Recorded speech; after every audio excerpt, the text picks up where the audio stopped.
പുൽപ്പള്ളി ടൗണിൽ ഉൾക്കൊള്ളാവുന്നതിലധികം ജനങ്ങൾ അവിടേക്ക് എത്തിക്കൊണ്ട് ഈ ഒരു പ്രതിഷേധത്തിന്റെ ഭാഗമാകുന്ന കാഴ്ചകളൊക്കെയും തത്സമയ ദൃശ്യങ്ങളൊക്കെയും കണ്ടുകൊണ്ടിരിക്കുകയാണ്. വലിയ പ്രതിഷേധത്തിന്റെ സാഹചര്യമാണ്. അത് പൂർണ്ണമായും മനസ്സിലാക്കിക്കൊണ്ട് തന്നെ ഇപ്പോൾ സർക്കാർ അടക്കം കൂടെ നിൽക്കുന്നു എന്നുള്ളതാണ് അതിന്റെ വസ്തുത. കൂടുതൽ മേഖലകളിൽ ഇപ്പോൾ പ്രതിഷേധങ്ങൾ തുടരുന്ന ഒരു ഘട്ടമാണോ? തീർച്ചയായും ആ രീതിയിലുള്ള പ്രതിഷേധങ്ങളാണ് നടക്കുന്നത്. നമുക്കറിയാം, അജിയുടെ മരണശേഷം കാലിക്കറ്റ് വടംവലയിൽ അജിയുടെ മരണശേഷം ഉണ്ടായ ഒരു പ്രതിഷേധത്തിന്റെ സ്വഭാവം നമ്മൾ കണ്ടതാണ്. ശക്തമായൊരു ജനകീയ പ്രതിഷേധമായ ജില്ലയിലെമ്പാട് വ്യാപിച്ചു. ആ രീതിയിൽ സമാനമായ പ്രതിഷേധമാണ് ഇപ്പോൾ പോളിന്റെ മരണശേഷവും പുൽപ്പള്ളിയിൽ നടക്കുന്നത്. അത് ജില്ലയിൽ പൊതുവായിട്ടുണ്ടാകുന്ന പ്രതിഷേധങ്ങളുടെ ഭാഗമാണ്. എന്നാൽ പുൽപ്പള്ളിയിൽ ഒരു വൈകാരികമായി അതിനെ നാട്ടുകാർ സമീപിക്കുന്ന ഒരു സവിശേഷത കൂടിയുണ്ട്. പൂർവ്വയിലെ ഒരു ജീവനക്കാരൻ നിർദ്ധനായിട്ടുള്ള ഒരു കുടുംബാംഗമാണ്. ഈ കുടുംബത്തിന്റെ ഏക വരുമാനാശ്രയമായിട്ടുള്ള ഒരാളാണ് മരിച്ചത്. അവർക്ക് എത്രയും പെട്ടെന്ന് സർക്കാർ തല ആശ്വാസങ്ങൾ എത്തിക്കുക എന്നുള്ളതാണ് പ്രധാനം. അതായത് ആ ആവശ്യങ്ങളിൽ പ്രത്യേകിച്ചും പൊതുവിൽ വന്യമൃഗാക്രമണവുമായി ബന്ധപ്പെട്ടുള്ള ഇത്തരം തുടർച്ചയാണെന്ന ആക്രമണങ്ങൾക്ക് ശാശ്വത പരിഹാരവും ആവശ്യപ്പെട്ടാണ് പ്രതിഷേധങ്ങൾ. സർക്കാർ തല നടപടികളിൽ ജനങ്ങൾ വിശ്വസിക്കുന്നു.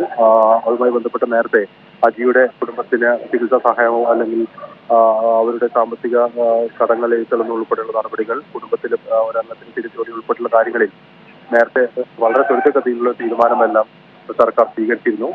ഏതായാലും അതിന് സമാനമായ രീതിയിൽ സർക്കാർ ഇടപെടൽ ഉണ്ടാവുമെന്നാണ് ജനങ്ങൾ പ്രതീക്ഷിക്കുന്നത്.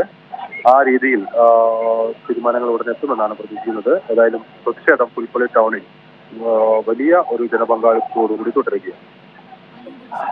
നൽകിക്കൊണ്ടിരിക്കുന്നു. വലിയൊരു ജനകീയ പ്രതിഷേധത്തിന്റെ സാഹചര്യമാണ് ഇപ്പോൾ പുൽപ്പള്ളിയിലുള്ളത്. LDF-ഉം UDF-ഉം BJP-യും ഉൾപ്പെടെ അവിടെ ആഹ്വാനം ചെയ്തിരിക്കുന്ന ഹർത്താൽ തുടരുകയാണ്. പുൽപ്പള്ളി ടൗണിൽ നിന്നുള്ള തത്സമയ സംപ്രേഷണമാണ് ഇപ്പോൾ കണ്ടുകൊണ്ടിരിക്കുന്നത്. പാക്കം സ്വദേശി കുറുവ ദ്വീപിലെ ജീവനക്കാരനായിട്ടുള്ള പോള് ഇന്നലെയാണ് കാട്ടാനയുടെ ആക്രമണത്തിൽ ഗുരുതരമായി പരിക്കേറ്റതിനെ തുടർന്ന് മരിച്ചത്. ഇന്ന് വൈകിട്ടാണ് പോളിന്റെ സംസ്കാര ചടങ്ങുകൾ നടക്കുക. തുടർച്ചയായി മൂന്നാമത് മരണമാണ് ഇപ്പോൾ വയനാട്ടിൽ വന്യജീവി ആക്രമണത്തിൽ ചുരുങ്ങിയ ദിവസങ്ങളുടെ ഇടവേളയിൽ നടക്കുന്നത് എന്നതും ഈ ജനങ്ങളെ പൂർണ്ണമായും ഭീതിയിലാഴ്ത്തിയ ഒരു സാഹചര്യമുണ്ട്. മറ്റൊരു വശത്ത് മിഷൻ ബേലൂർ മഖന അത് 7ാം ദിനവും വലിയൊരു ദൗത്യ സംഘത്തിൽ ഇപ്പോൾ ഭാഗമായിക്കൊണ്ട് തന്നെ ആ ദൗത്യവും അവിടെ തുടരുന്ന ഒരു ഘട്ടമുണ്ട്. ഉന്നതതല സംഘം, മന്ത്രിതല സംഘം അടിയന്തിരമായി വയനാട് സന്ദർശിക്കുന്നു. മന്ത്രി AK ശശീന്ദ്രൻ, മന്ത്രിമാരായ K രാജൻ, MB രാജേഷ് അടക്കമുള്ള ഉന്നതതല സംഘം ഏറ്റവും അടിയന്തിരമായി അവിടെ എത്താൻ മുഖ്യമന്ത്രിയുടെ നിർദ്ദേശമുണ്ട്. ഇപ്പോൾ നടക്കുന്ന ദൗത്യങ്ങൾക്കെല്ലാം മന്ത്രിതല സംഘം തന്നെ നേരിട്ട് അതിൻ്റെ കൃത്യമായ ഏകോപനം ചെയ്യുക എന്നതാണ് അടുത്ത ഘട്ടം. ഒപ്പം തന്നെ ഈ മരിച്ചവരുടെ കുടുംബാംഗങ്ങൾക്ക് സാധ്യമായതെല്ലാം ചെയ്തു നൽകുക എന്ന ഈ ജനങ്ങളുടെ ആവശ്യങ്ങളോടും പൂർണ്ണമായും ഇപ്പോൾ സർക്കാർ സഹകരിച്ചുകൊണ്ട് തന്നെ മുന്നോട്ടു പോകുന്ന സാഹചര്യമാണ്. എങ്കിലും ജനങ്ങളുടെ ഭീതി, ആശങ്ക അത് അങ്ങേയറ്റം എത്തി നിൽക്കുന്ന ഒരു സാഹചര്യം വയനാട്ടിനെ സംബന്ധിച്ചിടത്തോളം അതീവ ദുഃഖകരമായ അവസ്ഥയാണ്. ദാരുണ മരണമാണ് ഇവരെല്ലാം ഏറ്റുവാങ്ങിയത്. വന്യജീവി ആക്രമണങ്ങളിൽ വലിയ വൈകാരികമായ പ്രതികരണങ്ങൾ തന്നെ വയനാടിൻ്റെ വിവിധ മേഖലകളിൽ നിന്നുണ്ടാകുന്നു. പ്രതിഷേധങ്ങളും അത്രത്തോളം തന്നെ വലുതായി ഉണ്ടാകുന്നു. ഇപ്പോൾ പുൽപ്പള്ളി ടൗണിലാണ് ഈ ജനങ്ങളൊക്കെയും എത്തിയിട്ടുള്ളത്.